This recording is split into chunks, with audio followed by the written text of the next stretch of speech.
Hi, Leo. Welcome to your Are You Lucky Tarot and Oracle card readings. We're going to start with the money reading, then we'll have a love reading. What advice do you have for Leo, please, to attract financial abundance and prosperity? What does Leo need to know about money? Okay, we will do a 5-card reading here. We'll take a Fortune Oracle card, and this is really the theme for both. Already been shuffled. For the sake of time, you have luck. I like this. You are right to be strong and optimistic about the opportunities ahead. So pay attention as you come into this next cycle here. You have here the Page of Cups, the Sun, the Queen of Swords, the King of Wands, and we've got the Eight of Wands in the outcome. I like that a lot. So I feel like with this, you've got an optimistic energy. If you feel like, yeah, I just came here to see what's up, I just wonder what else is out there for me.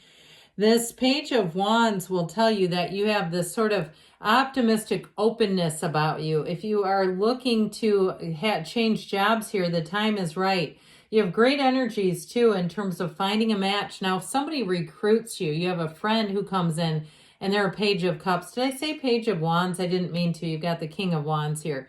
But with this Page of Cups, if you have somebody that comes in and recruits you, I do feel like it's a happier environment overall. If you're planning a move though too, I still feel like whatever you're coming into is going to be lighter, easier, better neighbors, and better people around you. And when I say better, I mean they're a better fit for you, okay? So that you can be at ease. You can be yourself no matter where you are, because there you go, right? So the Sun shows up, and this brings gains, riches. It's a card of great triumph and success.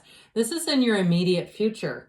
So I do feel like you're going to have new opportunities showing up here. Now, if you're in the house hunt, I feel like you might be redirected in terms of where you're looking. There may be a new opportunity, even a brand, feels like a brand new place showing up that you might not have known about. I also feel like you have travel here. With this and the Eight of Wands, you're going to have an opportunity here. You have enough money coming in to travel and go out and see new places. This is kind of one of those cards where it's a yes card. It's one of the happiest cards, and it's showing up in the immediate future. So I do feel like with this one, again, I still feel like I get this feeling of you're going to have information come in.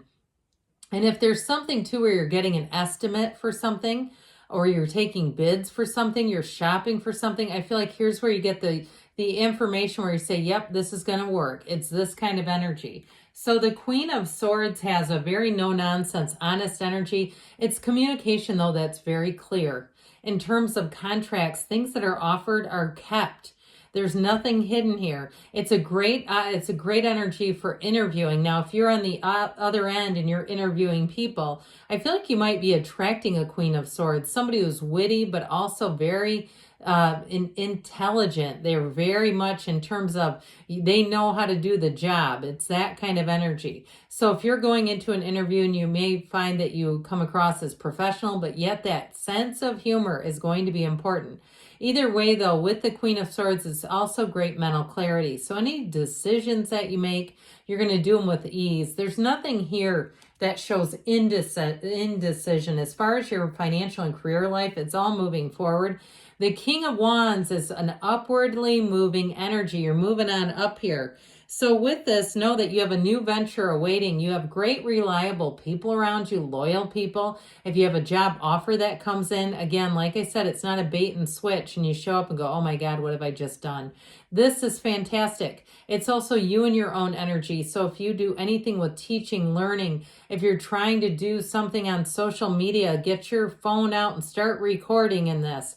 This is where he has followers, honestly, even more than anything else. That's what tends to happen when the King of Wands, I don't know why I said Queen, King of Wands is in a reading. It's definitely climbing the ladder towards success, and really even too, reaching heights you didn't know you were available to, looking for, that were available to you. Pardon me on that.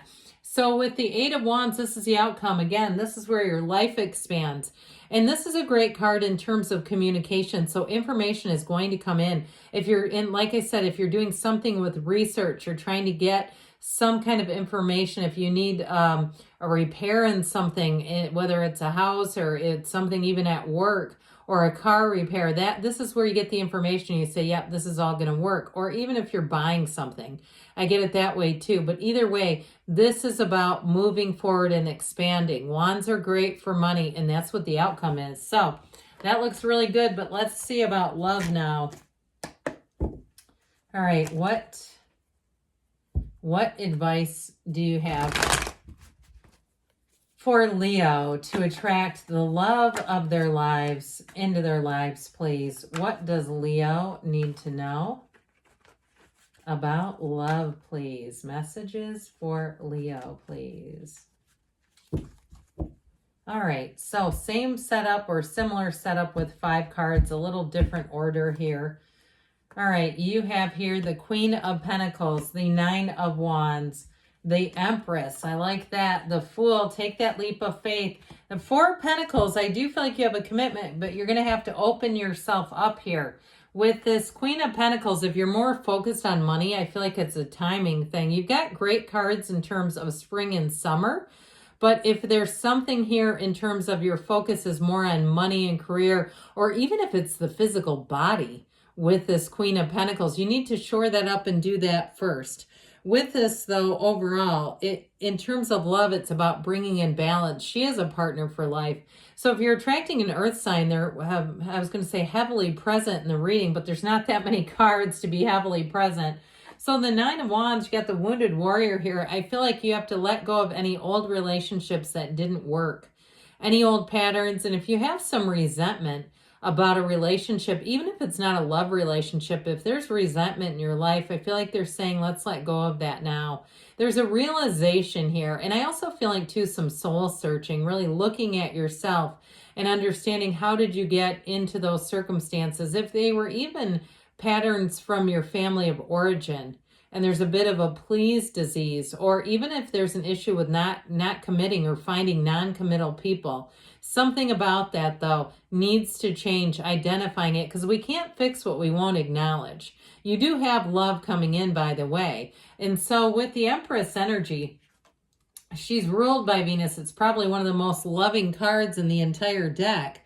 So with this one, I feel like it's, again, this issue that needs to be addressed is being open, being in the place, too, where you can receive love. If you tend to be the partner in a relationship where you give and give and give, and you're slightly uncomfortable receiving, you got to be open to it. Because I feel like somebody here has a pattern of attracting where you do a lot. I even feel like, too, on the kind of that day-to-day level, like if you're the person that always helps other people out, for instance, somebody's, needs people to help them paint their house, and when it's your time to paint your house, nobody shows up. That sort of thing where you go, God, why does this always happen? It's like you have to be ready and be open to receiving this. So get yourself in the place where you know that you are worth it 100%, because you have this too in terms of people around you. So if you have even neighbors or coworkers and you tend to say, no, that's okay, I've got it, and you don't let them help you, start letting them. Somebody wants to buy you lunch, let them. If you tend to kind of feel uncomfortable with that role, it's okay. But I feel like they're saying in order to allow that into your life, you have to make the space for it. So the Fool energy brings in a new love, all right? You have somebody here who wants to jump in with both feet with you. But I also feel like, too, there's something about this, really a big transition in your life. And if that's the case, if you're moving or you're looking to change jobs, I feel like they're saying also this is a timing card, making that transition. And that's sort of like the turning point when you're going to bring in love. But with this Fool energy, it's trust, it's enthusiasm. It's somebody who's very excited about you. I feel like, too, they genuinely enjoy, not just enjoy your company, but they find you funny. They find you amusing. They think about you later and laugh to themselves in a very positive way, like replaying a comical moment. And it brings them great joy and great delight. They are in awe by you and your company. So if you say, I would love to have this, get yourself out there. You have to get out into new circumstances to find this if you're not finding it in your current situation. So this 4 of Pentacles, I do feel like with this, 4s are about stability and order. So I feel like you're attracting a long-term relationship, but like we said, it's all about being open. And I feel like this is more about your energy being open to new situations, being open to change, being open to, again, relationships that perhaps fill your cup up in a way that it hasn't been filled up before. So good things are on the way for you, Leo. I love you, and I'll be back again soon.